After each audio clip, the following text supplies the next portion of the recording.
Hello యర్స్, welcome to our channel. ప్రస్తుతం మనతో పాటు ఉన్నారు హోమియోపతి నుంచి గైనకాలజిస్ట్ డాక్టర్ తేజస్విని గారు. సో మేడంతో మాట్లాడి ఈరోజు చాలా మందికి చాలా డౌట్స్ ఉంటూ ఉంటాయి ఆడవాళ్ళు మరి ముఖ్యంగా. సో వాళ్ళకి సంబంధించినటువంటి క్వశ్చన్స్ అడిగి తెలుసుకుందాం. నమస్తే మ్యామ్. నమస్తే అండి. మ్యామ్, సాధారణంగా పీసీఓడి సమస్యలతో ఈ మధ్య ప్రతి ఒక్క లేడీ ప్రాబ్లం ఫేస్ చేస్తుంది. ఒకవేళ అది వస్తే దాన్ని సరైన సమయంలో కనుక తీయకపోతే, అంటే దాన్ని ప్రాబ్లం ఫేస్ చేసి దాన్ని ఏమైనా క్యూర్ చేసుకోకపోతే చాలా ప్రమాదకరమైనటువంటి డిసీజెస్కి దారితీస్తుంది అంటూ ఉంటారు. నిజంగా డిసీజ్ అనేవి వస్తాయా దీనివల్ల, లేదు అంటే ఎలాంటి కాంప్లికేషన్స్ వస్తాయి అంటారు? అంటే ఈ పీసీఓఎస్ డిసీజ్ కంటే కూడా కాంప్లికేషన్స్ ఉంటాయి. మెయిన్గా ప్రెగ్నెన్సీ పైన ఎఫెక్ట్ చూపిస్తుంది. ఈ పీసీఓఎస్ అంటే పాలిసిస్టిక్ ఓవేరియన్ సిండ్రోమ్ అనమాట. ఇది కొంతమంది పీసీఓడి అంటుంటాం, పీసీఓఎం కూడా అంటుంటాం. పీసీఓఎం అంటే జస్ట్ స్కాన్ రిపోర్ట్ అనే కనిపిస్తుంది మనకి. అది నార్మల్గా దానికి ట్రీట్మెంట్ అవసరం లేదు. ఈ పీసీఓడి అంటే పాలిసిస్టిక్ ఓవేరియన్ డిసీజ్ అనమాట. అంటే అండాశయంలో చిన్న చిన్న నీటి బుడగలు ఫామ్ అయ్యాయని. ఈ పీసీఓఎస్ అంటే ఒక డిసీజ్ మాత్రమే కాదు, అన్ని ఒక కంబైన్ అయ్యి ఉంటాయి. ఈ పీసీఓఎస్లో మెటబాలిక్గా కానీ హార్మోనల్గా కానీ అన్ని కంబైన్ అయ్యి ఉంటాయి. ఈ పీసీఓఎస్ అనేది చాలా మందికి వస్తున్నాయి ప్రజెంట్ డేస్లో. వాళ్ళ లైఫ్ స్టైల్ ఫ్యాక్టర్స్ వల్ల కంటిన్యూగా అవుతూనే ఉంటుంది. కొన్ని ఫ్యామిలీ హిస్టరీస్ కూడా ఉంటాయి దీంట్లో. అంటే ఆల్రెడీ వాళ్ళ ఫ్యామిలీ హిస్టరీ అంటే మెయిన్గా ప్రతి ఒక్కరికి రాదు కూడా. ఈ ఫ్యామిలీ హిస్టరీతో పాటు కొన్ని ట్రిగరింగ్ ఫ్యాక్టర్స్ ఉంటాయి. వాళ్ళ లైఫ్ స్టైల్ ఫ్యాక్టర్స్ మెయిన్గా సరిగ్గా నిద్ర లేకపోవడం, స్ట్రెస్ లెవెల్స్ ఉండడం, లేదంటే ఒబేసిటీ పెరగడం, వీటి వల్ల కూడా పీసీఓఎస్ ఎర్లీగా స్టార్ట్ అవుతూ ఉంటుంది. ఈ పీసీఓఎస్ ఉన్న వాళ్ళలో మనకి ఎర్లీగా ఎలాంటి సమస్యలు ఉంటాయంటే మెయిన్గా పీసీఓఎస్ స్టార్ట్ అయ్యే ముందు వాళ్ళ ఇన్సులిన్ రెసిస్టెన్స్ డెవలప్ అవుతుంది. అంటే మన బాడీ ఇన్సులిన్ తీసుకోదనమాట. దానివల్ల మనం తిన్న ఫుడ్ మొత్తం ఫ్యాట్ గా మారుస్తుంది. సడన్ గా వెయిట్ గెయిన్ అవుతున్నామని చెప్తుంటారు. మెయిన్ గా ఈ కాలేజ్ గర్ల్స్ కానీ వాళ్ళ మదర్స్ చెప్తుంటారు, మా అమ్మాయి ఇంతవరకు బాగా హెల్తీగా ఉంది, నా సన్నగానే ఉంది, సడన్ గా బరువు పెరిగిపోయింది. అది కూడా సేమ్ పీసీఓఎస్ వల్లనే ఉంటుంది. ఈ పీసీఓఎస్ ఉన్న వల్ల ఇంకా వాళ్ళకి హార్మోనల్ ఇంబ్యాలెన్స్ జరిగి హెయిర్ జుట్టు రాలిపోవడం, ముఖం మీద వెంట్రుకలు రావడం, మేల్స్ ఎలాగ బియర్డ్ ఉంటుందో అలాగే వీళ్ళకి కూడా ముఖం మీద వెంట్రుకలు వస్తూ ఉంటాయి పీసీఓఎస్ లో. ఇంకా వాళ్ళకి నెక్ చుట్టూ డార్క్ అయిపోతుంటుంది. నెక్ చుట్టూ, అండరామ్ చుట్టూ, ఇన్నర్ థైస్ చుట్టూ ఇక్కడ అంతా డార్క్ గా మారి స్కిన్ అనేది డార్క్ గా అయిపోతుంది. దీన్ని మనం అకాంథోసిస్ నైగ్రికెన్స్ అంటాం. ఎందుకు మేడం ఓన్లీ ఆ పార్ట్స్ మాత్రమే డార్క్నెస్ అనేది వస్తుంది? అంటే ఈ పీసీఓఎస్ లో ఇన్సులిన్ రెసిస్టెన్స్ ఉంటుంది.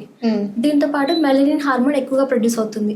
ఈ టైంలో వాళ్ళకి ఆ రీజన్స్ లో స్కిన్ అనేది మందంగా మారిపోతుంది. ఎక్కువ మెలనిన్ ప్రొడక్షన్ జరిగి స్కిన్ నార్మల్గా మనకి అండర్ ఆర్మ్స్ దగ్గర కావచ్చు, థైస్ దగ్గర రిలేటెడ్ ఇవే సెన్సిటివ్ అంటారు నెక్ ఇవన్నీ, బట్ అవే ఎఫెక్ట్ అవుతుంది.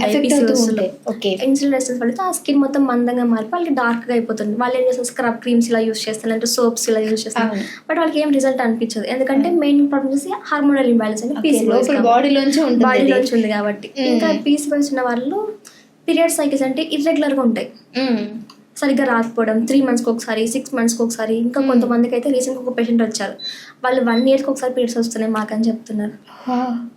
ఎగ్జాక్ట్లీ 1 year ఒకసారి పీరియడ్స్ వస్తున్నాయని చెప్పారు వాళ్ళు. ఇంకా అది చూస్తే స్కాన్ చేసి చూస్తే పీసీఓఎస్ ఉంది ఆమెకి. ఇలాంటివన్నీ ఉంటాయి. ఇంకా ఒక్కోసారి పీరియడ్స్ ఏంటంటే వాళ్ళకి 3 months తర్వాత 6 months వచ్చినప్పుడు హెవీగా బ్లీడింగ్ అవుతుంది.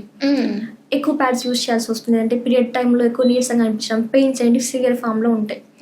ఇంకా కొంతమందికి ఏముంటాయి, రెగ్యులర్ గా వాళ్ళకి సైకిల్స్ రెగ్యులర్ గా ఉంటాయి. ఎవ్రీ మంత్ పీరియడ్స్ వస్తున్నాయి కదా, మాకేం పీసీఓఎస్ లేదు అనుకుంటారు.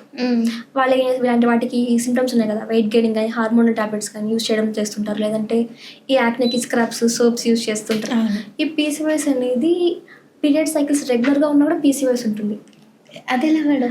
ఎందుకంటే పీరియడ్ టైంలో ఎవ్రీ మంత్ ఒక ఎగ్ రిలీజ్ అవుతుంది. ఆ ఎగ్ ఫెర్టిలైజేషన్ అయితే ప్రెగ్నెన్సీ వస్తుంది. బట్ ఈ పీరియడ్స్ అవడానికి ఏముంటుంది, ఈ ఎగ్ రిలీజ్ అయ్యే టైంలో గర్భాశయం కూడా గ్రో అవుతూ ఉంటుంది. ఇన్ కేస్ ప్రెగ్నెన్సీ వస్తే ఆ ప్రెగ్నెన్సీని కంటిన్యూ చేసి రెడీగా అవుతుంది. ఆ ఎగ్ రిలీజ్ అవ్వకపోయినా కూడా, ప్రెగ్నెన్సీ రాకపోయినా కూడా ఆ గర్భాశయం లోపల పొర అనేది షెడ్ ఆఫ్ అవుతూ ఉంటుంది. దాన్ని మనం పీరియడ్స్ అంటూ ఉంటాం. దీనికి ఎగ్ తో సంబంధం లేదు. ఈ పీసీఓఎస్ లో ఎగ్స్ మాత్రమే రిలీజ్ అవ్వదు, కానీ పీరియడ్స్ కంటిన్యూ అవుతూనే ఉంటాయి వాళ్ళకి. ఇలా కూడా ఉంటుంది వాళ్ళకి. ఆ పీరియడ్స్ రాకుండా ఉండొచ్చు, లేదంటే పీరియడ్స్ రెగ్యులర్ గా కూడా ఉండొచ్చు. దీనికి ఏం చేస్తారు, అందరూ డాక్టర్స్ దగ్గరికి వెళ్ళి హార్మోన్ టాబ్లెట్స్ యూజ్ చేస్తూ ఉంటారు, వాళ్ళకి ఏం రిజల్ట్ అనిపించదు. బట్ ఈ పీసీఓఎస్ కి హోమియోపతిలో బెస్ట్ ట్రీట్మెంట్ ఉంది. అంటే ఎలా మేడం, దీన్ని కూడా కోర్సెస్ తీసుకోవాలా? కోర్స్ విధంగా అంటే చెప్పాలి, కోర్స్ కన్నా కూడా మెయిన్గా ఈ పీసీఓఎస్ ని హోమియోపతిలో ఎలా ట్రీట్ చేస్తామంటే వాళ్ళ సిమ్టమ్స్ ఏ విధంగా ఉన్నాయి, వాళ్ళ బాడీ ఎలా రియాక్ట్, ఒక్కొక్కరికి ఒక్కొక్క విధమైన ట్రీట్మెంట్. పర్టికులర్ మెయిన్గా హోమియోపతి ఏంటంటే ఇండివిజువలైజ్డ్ ట్రీట్మెంట్. ప్రతి ఒక్కరికి ట్రీట్ చేయడం జరుగుతుంది. వాళ్ళ బాడీని అసెస్ చేసుకొని వాళ్ళ హిస్టరీ టేకింగ్, ఫ్యామిలీ హిస్టరీ, లేదంటే వాళ్ళ బాడీ కండిషన్, మెంటల్ స్ట్రెస్ ఏ విధంగా ఉంది, వాళ్ళ పీరియడ్ సైకిల్ ఎలా ఉంది, వీటన్నిటిని అసెస్ చేసుకొని ట్రీట్మెంట్ ఇవ్వడం జరుగుతుంది. కరెక్ట్గా ఈ హోమియోపతి ట్రీట్మెంట్తో పాటు కొన్ని డైట్ టిప్స్ ఉంటాయి. అవి కూడా ఫాలో అయినట్టయితే వాళ్ళు ఆ పీసీఓఎస్ని విత్ ఇన్ 6 to 9 monthsలోనే కంప్లీట్గా క్యూర్ చేసుకోవచ్చు. ఓకే.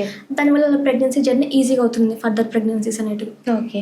ఒకవేళ బిఫోర్ వాళ్ళకి పెళ్ళి అవ్వక ముందు వచ్చి వీళ్ళు మెడిసిన్ వాడిన తర్వాత వీళ్ళకి ప్రెగ్నెన్సీ టైం అనేది ఈజీగా అవుతుందా, లేదంటే అక్కడ కూడా కాంప్లికేషన్స్ ఏమైనా ఉంటాయంటే? ఈ ప్రెగ్నెన్సీ రాకపోవడం ఇన్ఫెర్టిలిటీ అంటాం. ఈ ఇన్ఫెర్టిలిటీకి ఒక రీజన్ పీసీఓఎస్ మెయిన్గా. ఎందుకంటే ఎగ్ రిలీజ్ అవ్వదు కాబట్టి ఫెర్టిలైజేషన్ జరగదు, ప్రెగ్నెన్సీ రాదు. ఓకే. కాబట్టి ఈ టైంలో కూడా వీళ్ళకి ట్రీట్మెంట్ అవసరం ఉంటుంది పీసీఓఎస్కి. సో అంటే ముఖ్యంగా డైట్ విషయంలో వీళ్ళు ఏ విధమైనటువంటి కేర్ తీసుకోవాలి అంటారు? డైట్లో అంటే మెయిన్గా హెల్తీ డైట్ని మెయింటైన్ చేయాలి. ఏదైనా కూడా జంక్ ఫుడ్ని, మైదా ఫ్లోర్ ఫుడ్స్ని, ప్యాకెట్ డ్రింక్స్ని ఇవన్నీ కంప్లీట్గా స్టాప్ చేయాలి. అది కష్టం కదా మేడం ఈ మధ్య. వాటి వల్లే రోగాలన్నీ. పీసీఓఎస్ని ఏమంటాం మనం? లైఫ్ స్టైల్ డిసార్డర్ అంటాం. ఎందుకంటే మనం తినే ఫుడ్ వల్లనే పీసీఓఎస్ వస్తుంది కాబట్టి. ఓకే. అంటే అప్పుడప్పుడు అన్న తినొచ్చా మేడం? అప్పుడప్పుడు ఓకే, బట్ లిమిటెడ్ అమౌంట్. ఇంకా దాంతో పాటుగా వాళ్ళు స్ట్రెస్ లెవెల్స్ ఏదైనా స్ట్రెస్ లెవెల్ని తగ్గించుకోవాలి. ఒబేసిటీగా ఉన్నట్టయితే వెయిట్ రిడక్షన్ చేసుకోవాలి. ఒబేసిటీ వల్ల కూడా హార్మోనల్ ఇంబ్యాలెన్స్ జరుగుతుంది. మొత్తం ఇంటర్ రిలేటెడ్ ఇది కూడా. ఒబేసిటీ వల్ల పీసీఓఎస్ వస్తుంది, పీసీఓఎస్ ఉన్న వాళ్ళు ఒబేసిటీ ఉంటుంది. ఓకే.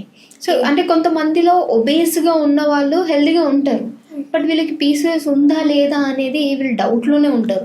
అలాంటి వాళ్ళు చెక్ చేసుకుంటేనే తెలుస్తారు, లేదంటే ఏమైనా సైడ్ ఎఫెక్ట్స్ ద్వారా, లేదంటే మనకి సిమ్టమ్స్ ఏమైనా ఉంటాయంటారా? అండి, పీసీఓఎస్కి మెయిన్గా కొంతమంది అసిమ్టమాటిక్గా కూడా ఉంటుంది. వాళ్ళకి ఏం సిమ్టమ్స్ లేకుండా కూడా పీసీఓఎస్ ఉంటుంది. ఓకే. బట్ కొంతమందిలో సడన్గా బరువు పెరగడం, లేదంటే జుట్టు రాలిపోవడం, మొక్క మీద మొటిమలు రావడం, వెంట్రుకలు రావడం, లేదంటే స్కిన్ మొత్తం డార్క్ అయిపోవడం, ఇవన్నీ ఎర్లీగానే స్టార్ట్ అవుతూ ఉంటాయి.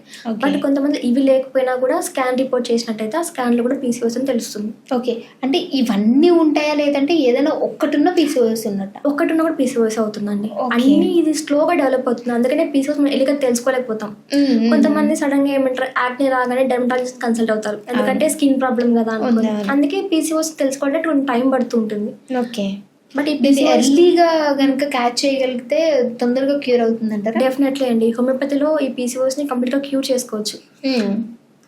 ఆ పీరియడ్ సైకిల్ రెగ్యులర్ అయ్యేలా చేసుకొని హార్మోనల్ ఇంబ్యాలెన్స్ తగ్గించుకోవచ్చు, ఇంకా బరువు తగ్గచ్చు, స్కిన్ ప్రాబ్లమ్స్ ఏదైనా ఉన్నాయి కూడా, మొటిమలు రావడం, జుట్టు రాలిపోవడం, ఇవన్నీ కూడా క్యూర్ చేసుకోవచ్చు. ఓకే. అన్నిటికీ ఎగ్జామ్గా ఒక మెడిసిన్ సరిపోతుంది. Definitely. Okay. Thank you so much doctor, మంచి ఇన్ఫర్మేషన్ ఇచ్చారు. నమస్తే.